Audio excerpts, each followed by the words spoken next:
Hi, I'm Benjamin Payne. At the K-12 Education Office at Hillsdale College, we support school founding groups and their efforts to start classical schools across the country. Finding the right leader is one of the first and most important steps to building a successful school. While we do consider experience in education, we seek candidates who exhibit unwavering personal integrity, honesty, courage, and servant-hearted leadership. Perhaps that's you.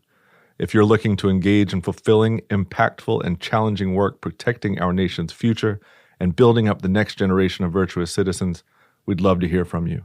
I'm looking for strong school leaders right now. Learn more about how you can make a difference at hillsdale.edu/leader. hillsdale.edu/LEADER. That's hillsdale.edu/leader.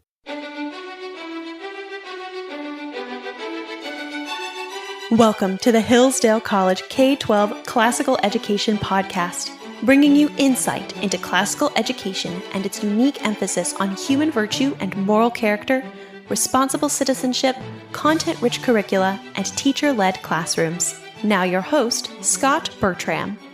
Thanks for listening. The Hillsdale College K-12 Classical Education Podcast is part of the Hillsdale College Podcast Network.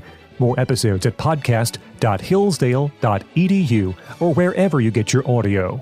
You also can find more information on topics and ideas discussed on this show at our website, k12.hillsdale.edu. Today we'll hear a conversation between Dr. Kathleen O'Toole, Associate Vice President for K-12 Education at Hillsdale College, and Julian Peterson, son of best-selling author and clinical psychologist Jordan Peterson.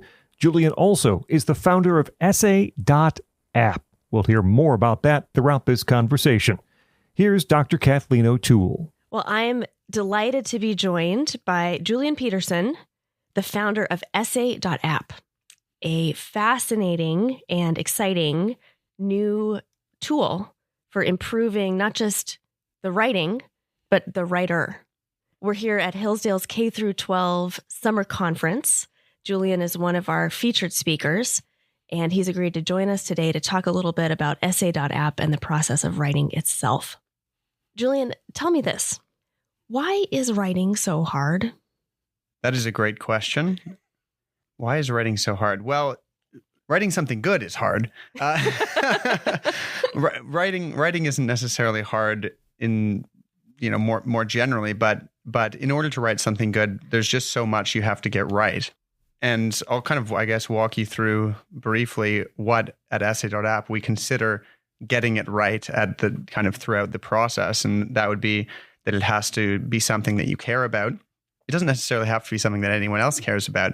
It has to be something that you as the writer are taking seriously and something that you think matters. And so that already makes it a very hard thing because you have to understand what it is that matters to you.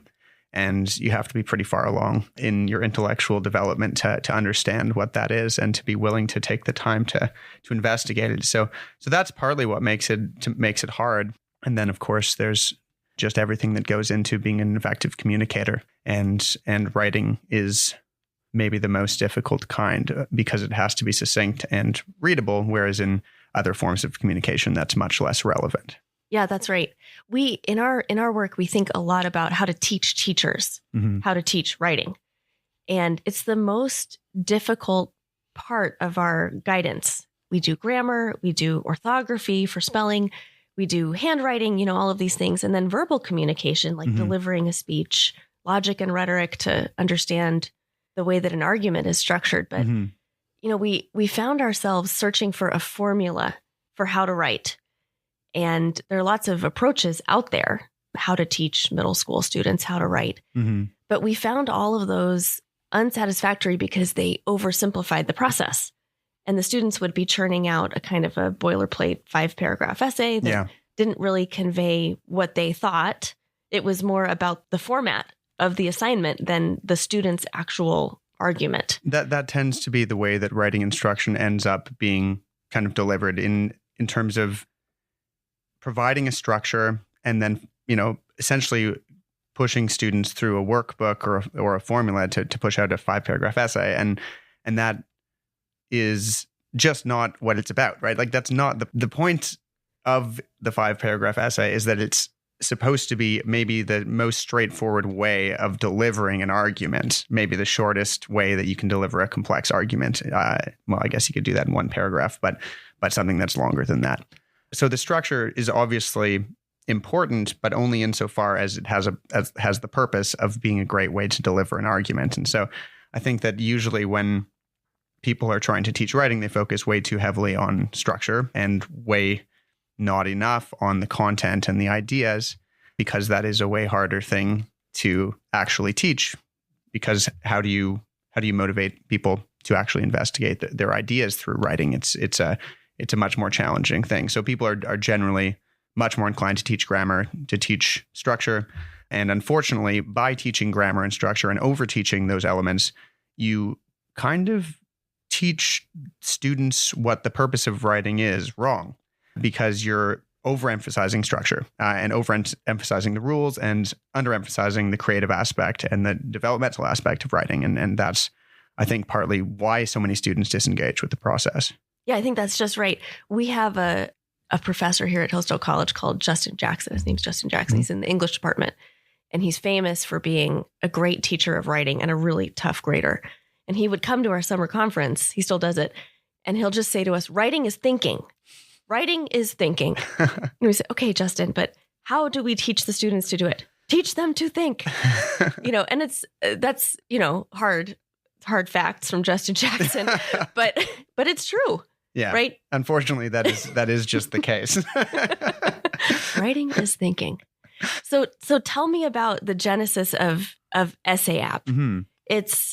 I understand it came because your father's, in his teaching career, he found himself wanting to give students better advice about writing. And so he created this document about how to do a good essay. That's right. Yeah. So he had graduate students, and I think maybe it was his undergrad, his like relatively high year undergrads, 4th year undergrad students when he was at Harvard, and then later when he was at the University of Toronto.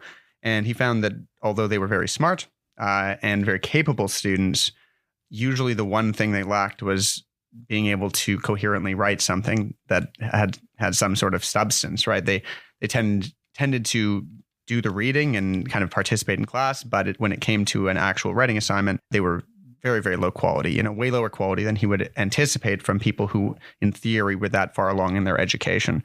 And so he was trying to figure out how to help people who maybe had never been asked to write an essay properly, kind of following the structure that I outlined earlier in the conversation.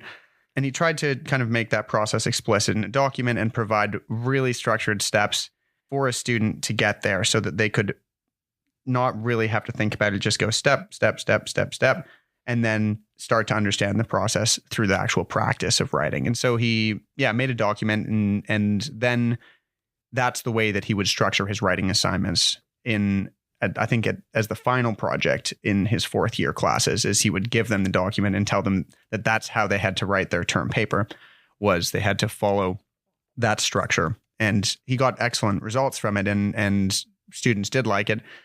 And he used that for probably over 15 years. And then, he got extremely famous, and and we ended up putting it on his website, and just as, a writing guide, and we didn't advertise it or market it at all, but it kind of gained some general popularity, and it was downloaded 150,000 times by various people. And we were getting feedback through email and just people talking to us on the street and be like, hey, I downloaded that writing document, and that was really useful for me in whatever context they were writing in. And at the time, I was building a completely different online education platform. I had been a software engineer for probably 4 or 5 years at that time, and I was becoming interested in building education-specific software. But the plan that we had at that time was way, way too ambitious for the moment. It was actually, now that these language models like ChatGPT and AI systems are on the scene, it was somewhat analogous to what they were trying to do in terms of kind of creating a library of information and resources that you could search for using prompts. That was what we were trying to build in about 2018. And we just partly we couldn't do it because it was too complicated. And partly we were just a little bit too early to that idea. But so we pivoted and we focused in on writing because from my perspective, and my dad agreed, and we kind of had great consensus that this was one of the most significant problems in education that hadn't really been approached effectively with a technological solution. Khan Academy had done a really, really excellent job of starting to teach math really effectively through software, and other subjects had also been kind of approached, but writing, there'd never been something that was created that actually helped teach writing in a proper way. And so we thought that would be an unbelievably great problem to at least attempt to solve. And so that was kind of why we started it. Extremely meaningful problem, extremely difficult problem, one that maybe could have the most widespread impact on education. Yeah. And let's get into who's using Essay.app and how it's being used in a minute, but maybe you could just tell me about the experience of someone who first signs on. Sure. It's a person, a student, maybe with a lot of ideas, maybe an assignment to complete. What are they going to see when they sign on to the app for the first time? Yeah. So we do a couple things when you first sign up. We have this new feature that asks you a few questions and creates a profile for you. And we use that for a new tool that we've developed we're calling the topic tool. And the whole idea behind this tool is it's supposed to enforce the idea, or reinforce the idea, I suppose, not enforce, but reinforce the idea that to start a writing project that's going to end up being a good writing project, you need to start from a place of intrinsic motivation, or at least that has to be an aspect of the project. So we create this profile, we ask them a couple questions, and then when they kind of enter Essay, they have a bunch of different routes they can take. So Essay is kind of designed to provide students with a flexible structure. In most writing platforms you go on, you click create new document, and it's an empty page. It essentially is the same thing as a typewriter, right? You just have a page and the blinking cursor. Yeah, the blinking cursor staring you in the face. Exactly. Exactly. There are systems that have templates and things like that, but that's, I think, a completely different sort of thing. So on Essay, you go on and we have a set of structured tools that's available. You can either start by collecting research, and we have a whole notes ecosystem for collecting research, organizing it, tagging it, and associating it with writing projects. Or you can actually create a document and we can walk you through outlining your arguments. Perhaps you've chosen a topic using our topic tool, which kind of helps you refine your topic and figure out why it's interesting for you to pursue. And then you can break down your topic into sub-questions, and then you can jump into the Produce tool. And the Produce tool is not a very technologically sophisticated tool, but from a philosophical perspective, it's interesting because what it basically tells writers is that they shouldn't be editing while they're writing, that those two processes, editing and kind of the creative production that's a part of writing, shouldn't really happen at the same time. And so we've broken down the writing process to make that more explicit. So you outline, then you allow your creative brain to kind of generate ideas. You put them on the page, sort of like we're trying to emulate what people do when they handwrite, right? Because people, when they handwrite notes, or when you're reading and you're taking handwritten notes and you're writing down ideas, they tend to overproduce, right? It's more of a brain-hand connection. Your ideas just flow out, and you can't edit that much when you're handwriting. So we're trying to enforce that idea in the context of a word processor, which is a bit trickier, but it's an extremely useful thing if you can get someone to overproduce their ideas, because then on the next stage, when they're editing and refining, they have a whole lot more that they can work with, a whole lot more raw material. And so we try to allow them and reinforce the idea of creating more raw material with their ideas. And then we have some cool structured editing tools that are available. And that's kind of the basic process that we walk people through when they enter Essay. Yeah. That whole approach seems so effective and humane to me. I mean, one thing I learned in graduate school was you can't start writing until you've decided what you want to say, or you've chosen something that you are interested in writing about. Mm-hmm. And, when you're in a position of having to produce a lot of writing, as you are in graduate school, it's tempting to just think of it like, I got to get this thing done. Yeah. But it won't really start rolling until you care and have become interested. And so the first step, refining the topic and getting it to be something that you actually have thoughts about and want to have more thoughts about seems exactly the right place to start. Yeah, it just makes the whole process way easier, right? If you don't do that first, then you're just going to get stuck so many times when you're writing, and it's not going to end up very good, and it'll just be way more arduous for the writer. But if you start from a place of intrinsic motivation, or like you actually have some real questions that you want to ask about this aspect of whatever it is that you're supposed to be writing about, then it will come just so much more naturally. So yeah, building. We're really excited about this topic tool because it starts people off on the right foot, and I don't think any other writing platform is attempting to do that. Yeah, and then the approach is get your thoughts out there, create a messy draft. Yeah, exactly. And tell me about that. Tell me about the process of drafting. Tell me why that is effective for becoming a good writer. Yeah, well, there's a bunch of reasons, but it certainly reduces perfectionistic tendencies, which is a big deal. That was something I always struggled with when I was writing in university, and really throughout my life. Even now, it's a little bit difficult for me to write something that's messy. But basically getting comfortable with having rough ideas is the way that you actually learn to think, because you have to play with ideas to become a good thinker. You have to there's a couple different ways, I guess, you can do it as a human being attempting to think. You can have an internal dialogue. That's very difficult. Most people can't handle that. They can't actually throw an argument at themselves and then come up with a bunch of counter arguments in their head and then have those arguments behind the scenes and then, become a coherent thinker about a subject. Or you can talk to someone else and throw ideas off them and see their responses and talk to a few people, develop your ideas that way. But the way that you can do it on your own is through this process of reading ideas, getting ideas from the world, and then kind of just putting them on the page and looking at them and kind of using a different part of your mind, not the part of your mind that collects ideas and finds things interesting and notices things. That's completely different, right? That's not exactly the thinking part of your mind. That's the experience part of your mind.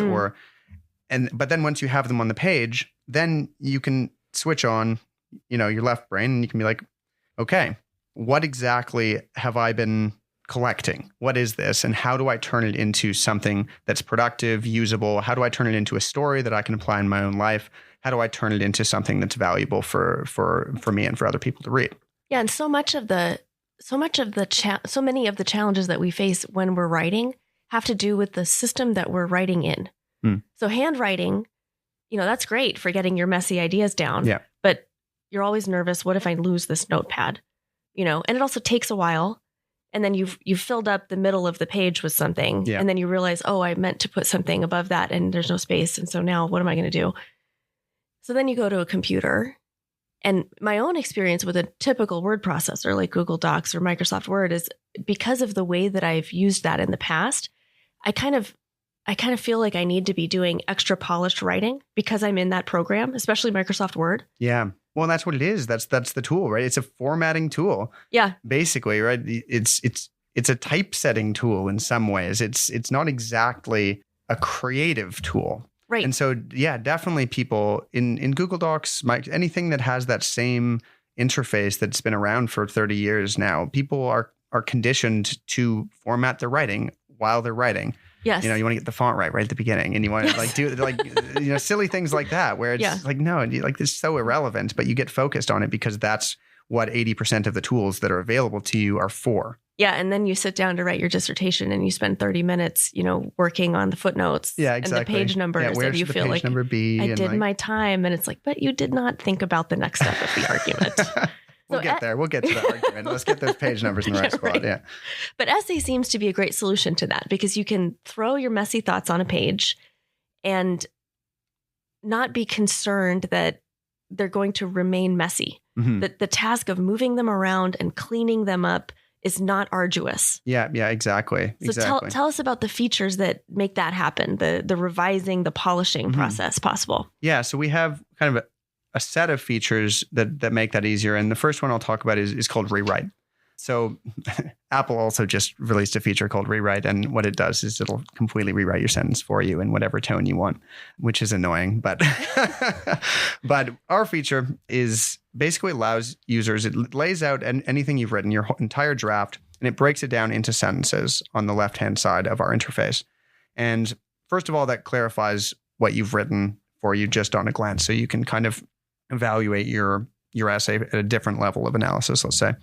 And then the other thing it allows you to do is break the task of refining writing into micro tasks. So you no longer have to worry if the whole draft is working. All you have to do is worry about that first sentence. And so you can click on the first sentence, and we have a few things that we're attempting to do with the way we've built the tool. The first one is to teach people that they don't necessarily need to improve the sentence when they're editing.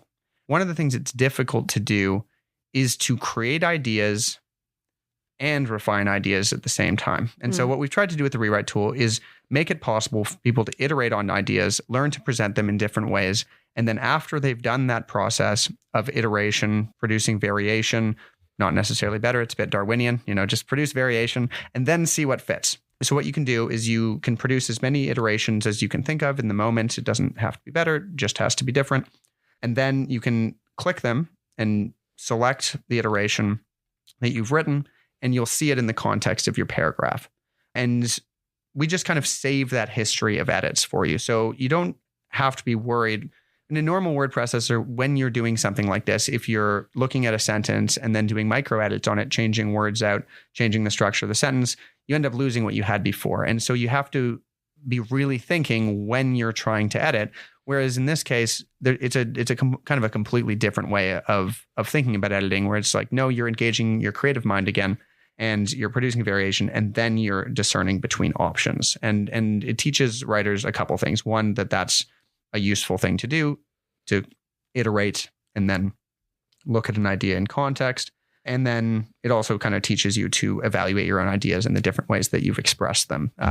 And so you can kind of go through your sentences one by one, or you can choose a particular sentence and you can create iterations. You can view the iterations in context. You can delete things or save them for later, which I'll go into perhaps a bit later, or you can mark them for review. And so that small feature is a really cool way of reducing friction in the editing process. So let's say you're going through your entire essay sentence by sentence and trying to polish it up, making different versions of it, seeing what's better, seeing what doesn't fit.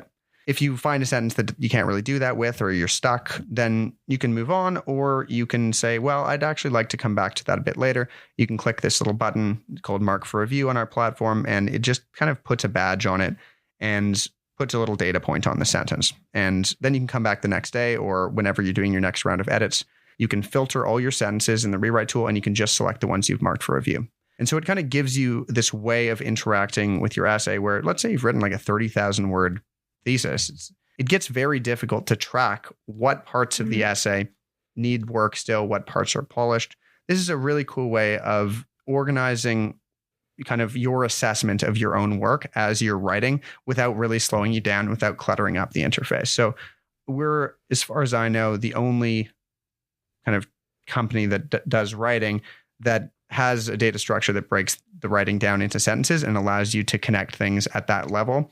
So I found that's an extremely useful way of kind of progressing through the editing process. Yeah. Yeah, that's another huge obstacle to writing is you have this massive document in front of you and you have to, in addition to keeping live in your mind the argument of the thing you're writing, you also have to remember where in the document you need to do the next task.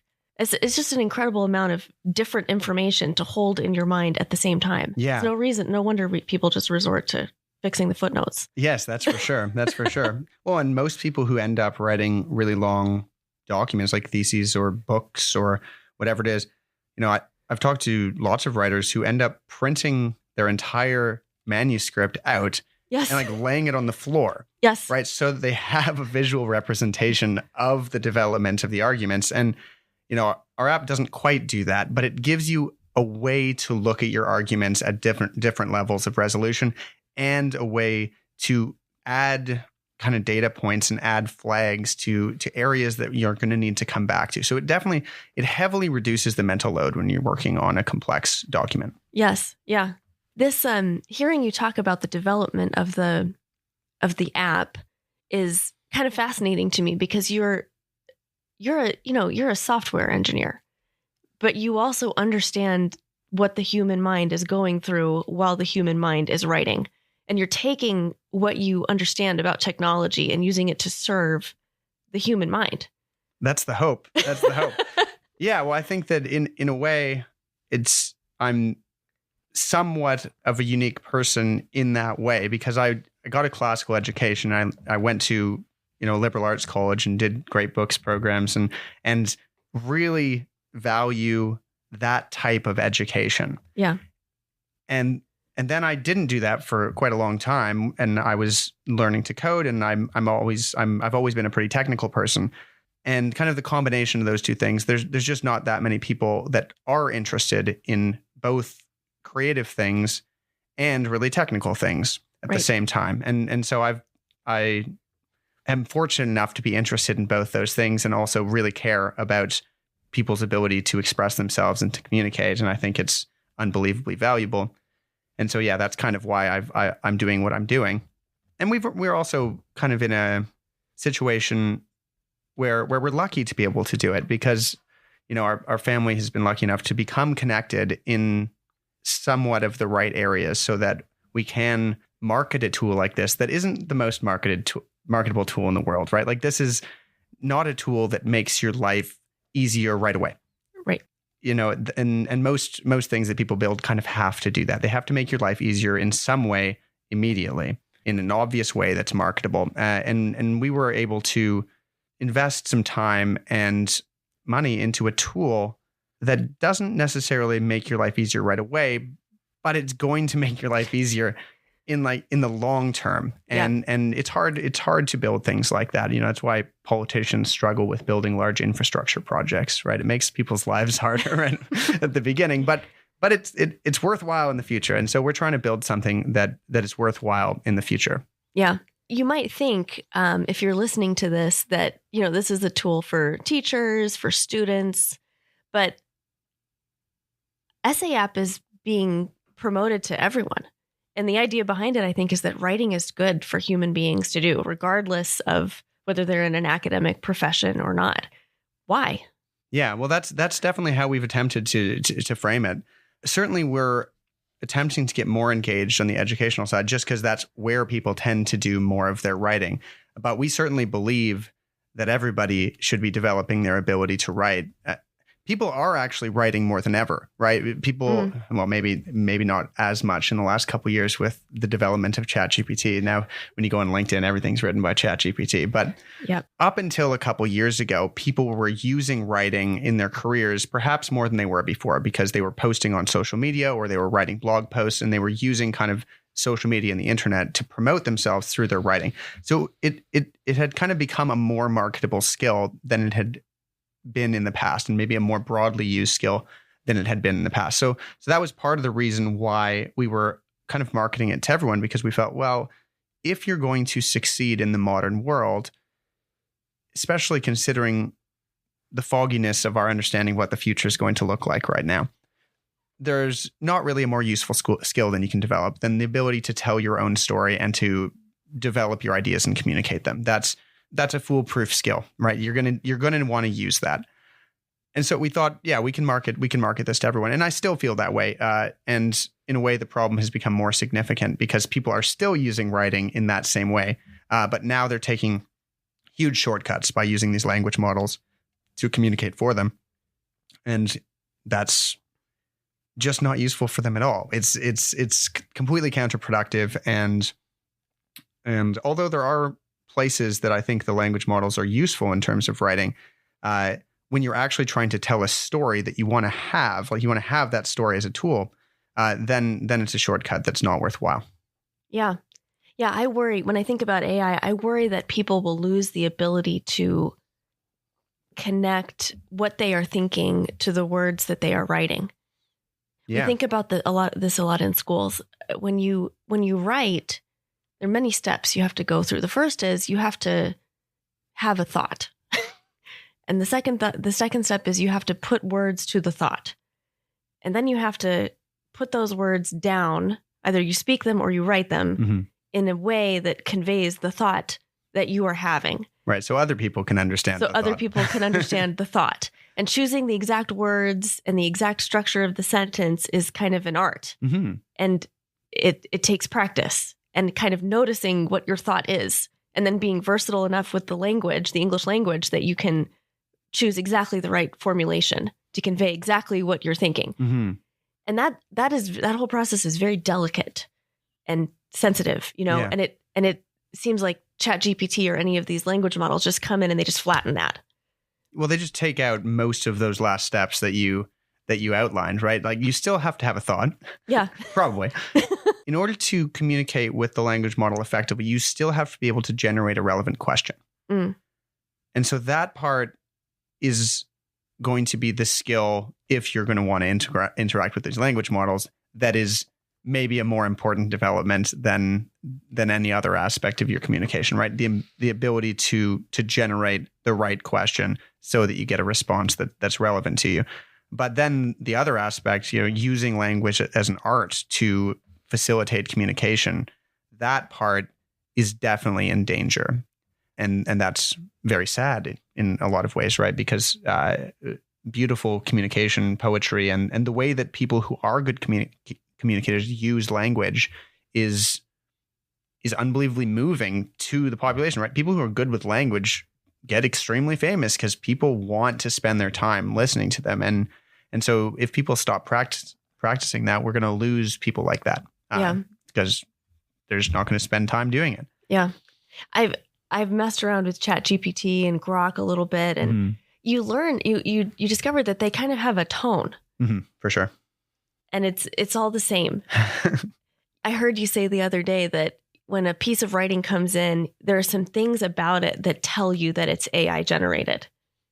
Yeah. There are a couple. I mean, and these do change as new models are released, but there are certain characters that are put in the writing, for example, that most people wouldn't use, or that it's very difficult to write with a keyboard. And also just the general tone of the writing tends to be something that just doesn't exactly feel human. Although you can use them, because interacting with language models is all about the input, right? It's all about what you prompt. And so if you include voice of some kind, right? If you train the language model with a certain selection of training material that's, maybe you only give it classic literature, right? You can train these things to have voices that are different than what they are, but it tends to be that people, and this will be the case for the foreseeable future, I would say, it tends to be that people interact with these generalist language models, right? The things that have as much training material pumped into them as possible. And so they end up sounding like they're very robotic in some ways, and they're very general, and they also have tendencies to like move towards certain ideologies or categories of thought, partly maybe just because of the prevalence of those thoughts in the modern era and how much training material they've received in those categories, just based on the fact that there's more things in those idea categories recently than there was in the past. So, but they can be built, right? You can easily build a language model that has a core context that allows it to be essentially the same sort of tool as a ChatGPT. And then you can add training material that makes it have a certain voice or a certain set of information that you want it to have. And it's partly what makes the tools very dangerous. And it's partly what makes them very exciting, that you can really shape the way that they think. Yeah. Scary. Yeah. Cool. It's pretty wild. And scary. Yeah, absolutely. Yeah. Well, I mean, powerful tools, right? Powerful tools are cool and scary. It all depends who has them and what they're doing. Yeah, exactly right. Exactly right. So back to the app. If I'm a teacher and I have my students write their senior thesis using the app, there's some tools within it that will help me be sure that they really did write that thing. Yes. Tell me about those. Yeah. So these are tools that are still in development, and we are kind of using the fact that we have this structured environment for editing to our advantage when it comes to detecting whether or not students have actually engaged with the material themselves, or whether they've relied on a language model or copy and pasted it from somewhere else, or however they're shortcutting their way to the final product.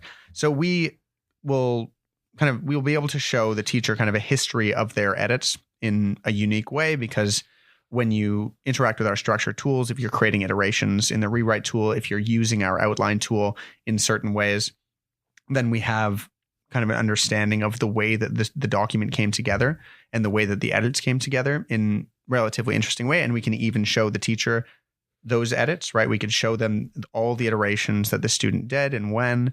And so that can be kind of a great way of sort of a non-technical or a non-fancy technical solution to showing a teacher that the student did the work, right? So it'd be rewarding the student for the process that they underwent in a way that most writing platforms can't really do. And then the other half of it would be kind of what we discussed earlier, which was, using the sorts of like identifying characters that AIs tend to produce, and they will actually tell you sometimes, right? The tech companies don't really want people to be handing in essays that are generated by ChatGPT or Gemini, right? That's not why they're building them. That's just an unfortunate outcome. So they'll actually insert characters that make it obvious that it comes from an AI system, and they change that sometimes with different models. And so you kind of have to stay on top of it and stay on the cutting edge of the tech in order to detect it. And that's partly why we aren't going to rely entirely on actual detection of the content. We'll rely more on the structure and the process that the student underwent, and as well as simple things like, how much did they copy and paste into the article or into the essay. And then we'll be able to kind of give a summary of that information to the teacher. Yeah. I saw yesterday that you're also building in a way for the writer to track his or her own progress toward goals. Mm-hmm. So, maybe I set a goal for myself. I'm going to spend 30 minutes every day working on this big essay that I'm working on. And I can look at the app and see every day this week I spent 30 minutes. Good for me. Yeah. And that's a really valuable thing for teachers to see too, because of course the curse of the literature teacher or the composition teacher is you have to spend hours upon hours reading essays that the students wrote the night before. Yeah, I know. How painful is that? And so you could make a requirement for your class that I will not read the essay unless the app tells me that you have made consistent progress on it for multiple days in a row. Yeah. Yeah, that'd be a great requirement. Yeah, that'd be a great requirement. People, I think teachers tend to try to enforce that through multiple submission models or something like that, right? Like, give me an outline, give me a draft. But then of course you have to look at all those things. Yeah, it's like, then that becomes, even more arduous on the teacher. So hopefully, with that kind of, I guess, dual value tool, right? So we both create motivation through gamifying writing a little bit. And so you can have a daily writing goal. And then we have a project planning feature that I think you alluded to when you introduced that, which is that you can say, well, I have this essay due. It's due on September 20th. And it's a 2,000 word essay.